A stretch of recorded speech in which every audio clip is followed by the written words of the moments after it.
Oui, bonjour. Donc, un petit outil qui peut vous dépanner. Alors, je ne sais pas si vous connaissez ce petit utilitaire de Windows, hein, Microsoft EasyFix, hein. Alors, c'est un logiciel qui permet de résoudre pas mal de petits problèmes, de soucis sur votre ordinateur. Alors, c'est de Microsoft, hein. Il faut aller sur la base de Microsoft, hein. Alors, c'est un utilitaire qui vous télécharge des résolutions de problèmes. Alors, dépanneur Windows, voyons, là, dépanneur Windows. Alors, résoudre les problèmes susceptibles d'empêcher les applications Microsoft Store de fonctionner correctement, trouver et corriger des problèmes de lecture de son, trouver et résoudre les problèmes d'enregistrement de son. Enfin, il y a pas mal de questions que vous posez que vous pouvez trouver là-dedans, hein. Alors, trouvez et résolvez les problèmes avec les périphériques et le matériel, trouvez et résolvez les problèmes liés aux performances d'Internet Explorer, alors, les imprimantes, le son, les cartes, etc., quoi. Il y a pas mal de questions, voilà, qui sont posées là, c'est des questions standards, hein. C'est des questions que les gens se posent en général, hein. Les erreurs les plus fréquentes. Alors, corriger les erreurs Windows Update, trouver et résolver les problèmes de lecture de DVD, etc. Euh, problèmes de lecture de films, de télévision ou de vidéos. Il y a plein de questions que vous posez, que vous pouvez trouver là-dedans. Alors, il suffit simplement, je vais faire un petit zoom arrière, d'être sur cette page, hein, comme je vous l'ai montré, hein. Quand vous êtes sur cette page,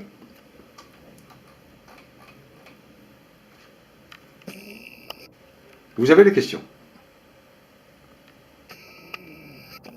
Alors moi, je prends une question au hasard. Bon, je n'ai pas le problème, mais simplement pour vous montrer comment ça se passe. Alors, je prends la question, celle-ci, trouver et corriger les problèmes de lecture de son. Alors, il peut arriver que vous n'avez plus de son, vous ne comprenez pas. Sur votre carte son, ça s'est déconnecté ou il y a quelque chose qui ne va pas.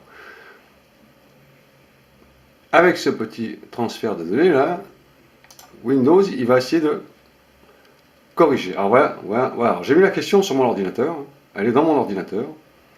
Je fais enregistrer. En bas, ça scanne. Voilà. C'est-à-dire que le logiciel, lui, il va essayer de répondre à ma question. Voilà. Ah, une erreur sur l'ordinateur, une erreur. Ouais. Alors je vous lis à toute vitesse puisque bon, il y a une erreur, hein. Alors je ferme, je prends une autre question. Alors c'est peut-être parce que j'ai pas de problème. Une question simple. Vous téléchargez le lien de votre question. Résoudre les problèmes susceptibles d'empêcher les applications Microsoft Store de fonctionner correctement. Si vous avez ce problème, ben, vous cliquez dessus. Trouvez et résolvez les problèmes de connexion à Internet ou au site web. Si vous avez un problème avec Internet, ben, vous cliquez dessus. Ça va télécharger le lien. Petit exemple. Voilà, je télécharge. Il est en bas, là, vous voyez à gauche. Je clique dessus, la fenêtre va s'ouvrir. Et ça va essayer de résoudre votre problème. Moi, j'ai pas de problème, donc je clique pour voir ce qu'il va dire.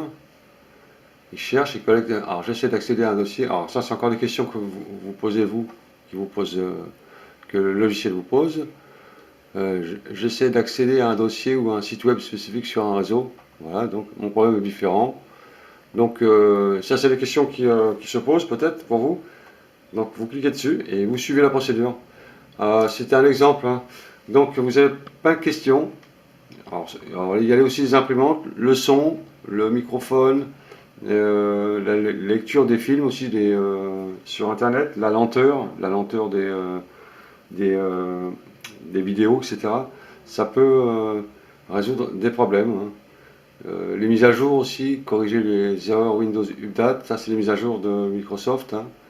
Ça il faut le faire, c'est impératif, hein, parce qu'il met à jour aussi l'antivirus que vous avez dans votre disque d'origine. Parce que, alors je ne sais pas si vous le savez, mais dans Windows, vous avez un antivirus qui est d'origine à Windows. Alors je vous montre, comme ça vous le saurez. Vous tapez simplement Defender, Defender.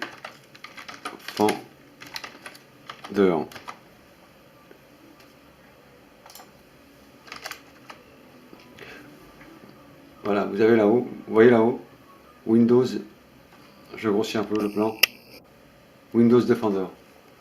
Hein. Vous l'ouvrez, voilà, ça c'est le logiciel officiel de Microsoft, Windows. Et vous faites une analyse totale de votre ordinateur. Alors moi j'ai fait une analyse normale, là je vais faire une analyse totale, en profondeur, analyse complète. Voilà. Là, il va analyser complètement votre ordinateur. Ça, c'est un antivirus qui est gratuit, qui est mis à jour pratiquement tous les 5 jours. Vous avez une mise à jour sur Update. La mise à jour, c'est quand Windows a découvert d'autres antivirus, il les enregistre et il vous envoie la défense en même temps. C'est-à-dire qu'il rajoute un processus de défense par rapport au nouveau antivirus. Parce que les hackers, les gens qui envoient des virus sur Internet, ils en inventent sans arrêt. Des milliers et des milliers par an comme ça. Alors donc les bases d'antivirus, elles vous renvoient aussi la correction par rapport à un nouveau virus qu'ils ont découvert. Donc c'est ça. Donc les mises à jour, il faut absolument les faire sur votre ordinateur.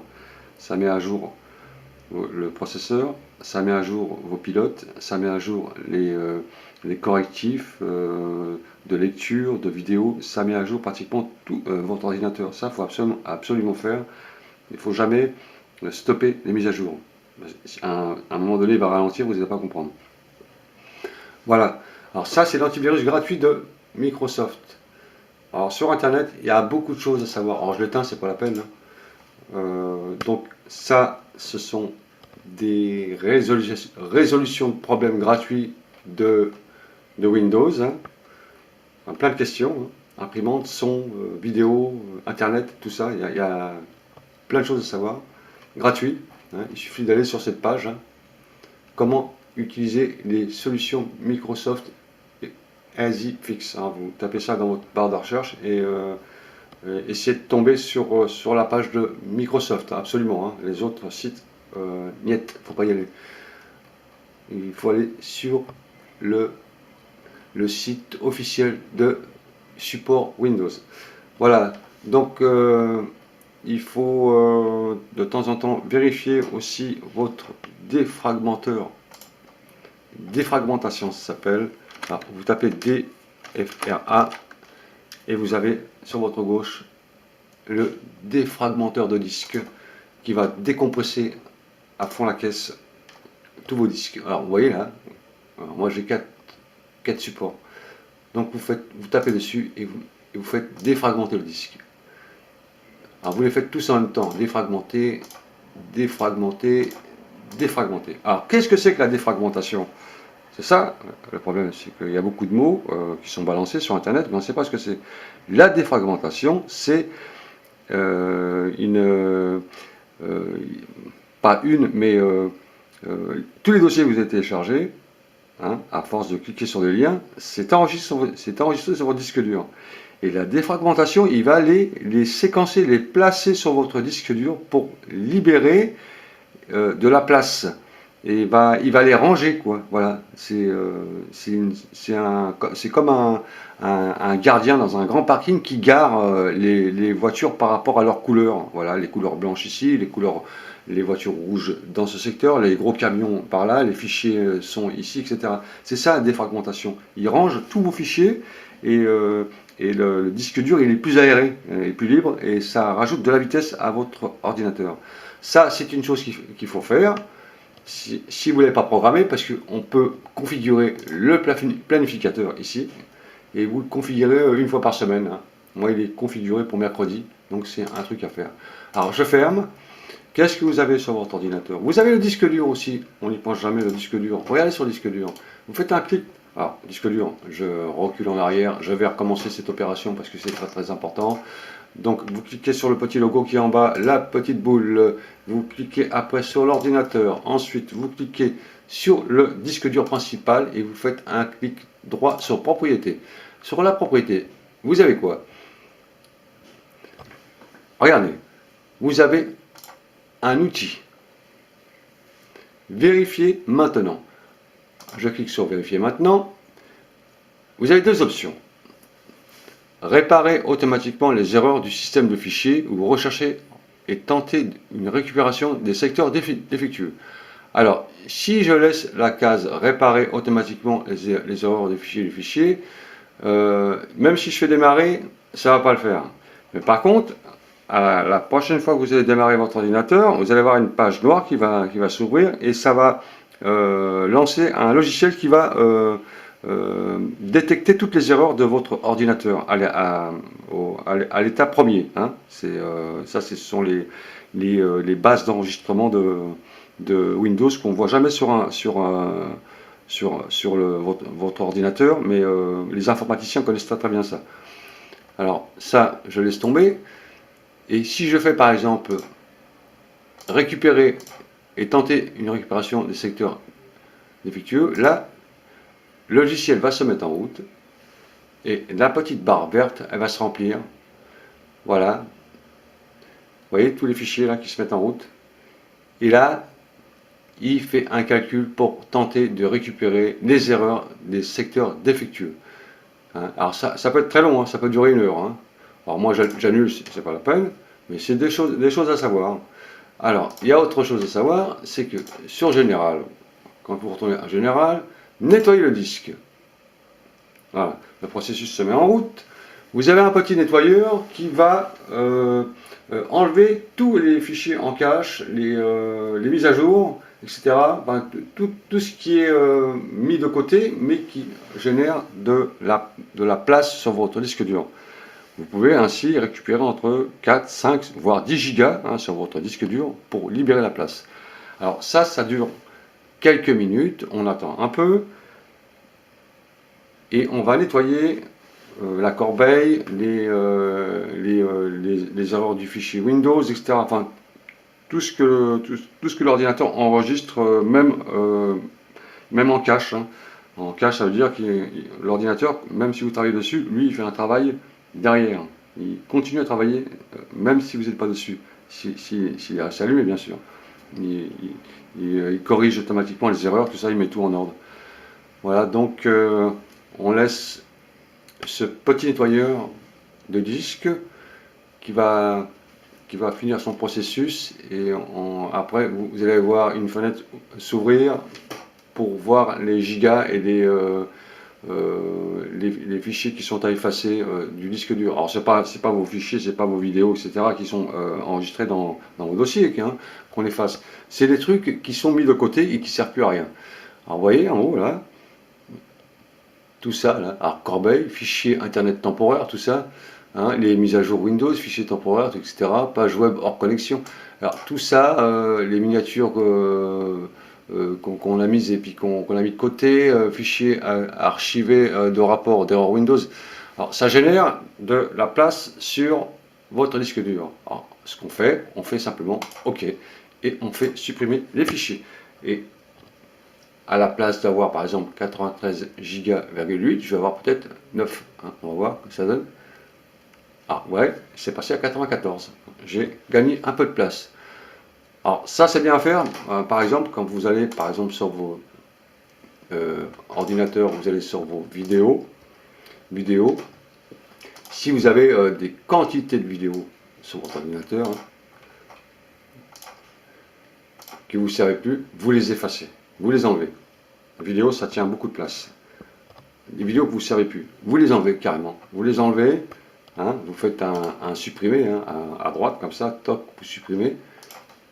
Ça va aller dans la corbeille. Ensuite, vous allez sur votre disque dur et vous les effacez du disque dur. Parce que c'est pas parce que vous avez enlevé des vidéos de vos dossiers ou de la musique ou des documents enfin tout, hein, que c'est parti de votre disque dur. Hein. Non, c'est dans la corbeille. Et la corbeille, elle est toujours inscrite en gigas sur votre disque dur. Donc pour libérer, deux fois, on est juste deux fois. Il vous reste 5 gigas avant que le disque dur il plante. Donc vérifiez votre disque dur. Hein. Quand vous voyez par exemple sur votre disque dur une petite barre rouge à la place du bleu, ça veut dire que votre ordinateur va vous envoyer un message pour vous dire plus de place sur le disque dur. Et vous allez penser à acheter un autre disque dur. Non, c'est pas la peine. C'est simplement, vous allez enlever tous les gigas que vous avez emmagasinés sur votre disque dur.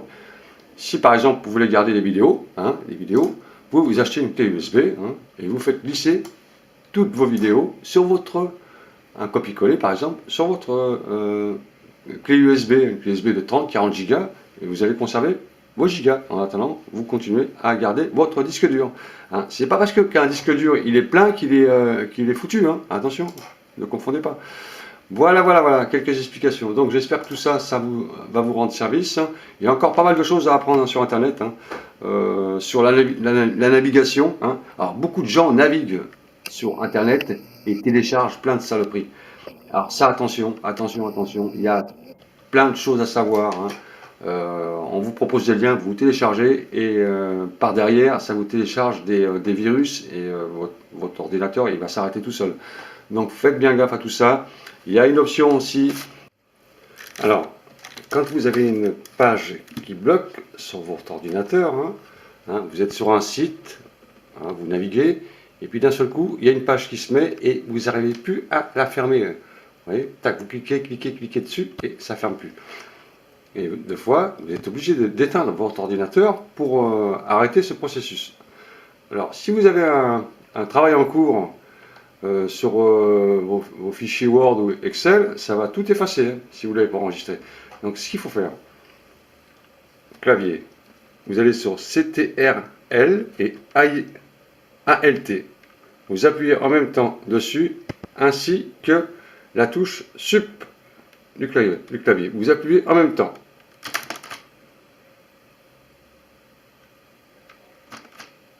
Voilà. Regardez l'ordinateur, il y a une page qui s'est ouverte. Ça s'appelle Gestion des tâches. Vous cliquez sur Ouvrir le gestionnaire des tâches. Alors j'essaie de mettre en face. Cette fenêtre va s'ouvrir et ça va afficher, alors application, vous avez application, ça va afficher tout ce qui est en route sur votre ordinateur, toutes les pages. Alors si vous avez en ligne la page concernée, alors ça peut être une page, je ne sais pas quoi vous dire moi, n'importe quoi, ça peut être un truc où vous avez cherché puis un lien s'est mis, vous cliquez dessus, par exemple, comment utiliser les solutions Microsoft, c'est la page que je vous ai montré tout à l'heure, là, donc je peux l'enlever moi-même. Vous cliquez dessus et vous faites une fin de tâche. Voilà. C'est un exemple. Voilà, la page s'est fermée. Alors, dans ce processus, je vous explique ce que c'est. Vous êtes l'administrateur de votre ordinateur. D'accord ? Alors, vous n'êtes pas le premier administrateur de votre ordinateur. Alors, il y a un truc qu'il faut comprendre, c'est que c'est Windows qui est le premier administrateur de votre ordinateur. C'est-à-dire qu'il peut vous faire télécharger des choses sur votre disque dur sans que vous puissiez l'enlever. Impossible de l'enlever. Ce sont les premiers administrateurs de votre ordinateur, étant donné que le logiciel, ils sont propriétaires du logiciel. Il y a des choses que vous ne pouvez pas faire par contre. Impossible. Voilà. Donc ça, c'est des choses qu'il faut comprendre.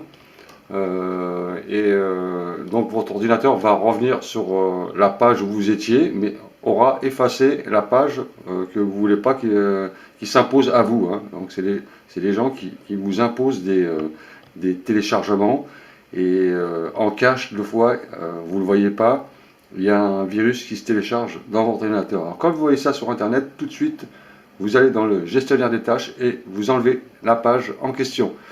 Alors c'est pour ça que d'ailleurs quand vous faites un travail sur Excel ou sur Word, faites en même temps que vous travaillez, enregistrer, toujours enregistrer votre travail. Si vous avez travaillé par exemple 2 heures, vous faites enregistrer. 3 heures, vous faites enregistrer. Parce que si vous avez une coupure de courant par exemple, ou un orage qui fait une micro-coupure, vous allez perdre votre travail. Toujours enregistrer le travail en cours. Hein, c'est des précautions. C'est pour ça qu'ils ont rajouté d'ailleurs enregistrer sous. Voilà. Sinon, on pourrait le faire à la fin. La fenêtre elle se mettrait en route toute seule et elle vous dirait tout de suite d'enregistrer. Mais dans la petite barre qui se met à gauche dans vos fichiers Word, il y a marqué enregistrer. Donc enregistrez toujours le travail pour ne pas perdre. Parce que c'est souvent maintenant, quand on vous impose des pages sur Internet, ça devient général ça. Voilà, alors qu'est-ce que j'ai à vous dire de plus? Alors, la prochaine fois, je vous ferai une vidéo sur modifier des fichiers son, modifier des fichiers vidéo en MP3, etc. Enfin, il y a pas mal de trucs bons à savoir sur Internet, hein, quand on ne connaît pas trop. C'est bien de voir un peu ce qui se passe. Hein. Alors, c'est une machine, hein, le PC, c'est une machine qu'il faut bien comprendre, hein, pour pas faire de conneries. Sinon, on achète des ordinateurs tous les ans, hein, parce que ça plante vraiment ces trucs-là, hein, c'est très fragile. Hein. Donc faites gaffe à tout ça, antivirus, défragmentation, nettoyage, ne téléchargez pas n'importe quoi sur Internet. Si vous n'êtes pas sûr du lien, c'est souvent des saloperies qu'on vous impose. Donc faites gaffe à tout ça. Voilà, des explications sur votre PC. Hein. Et la prochaine fois, ça sera sur le son et les vidéos la prochaine fois. Si vous êtes content de ma vidéo, faites un petit abonnement, ça serait sympa. Et puis à la prochaine fois. Salut à tous!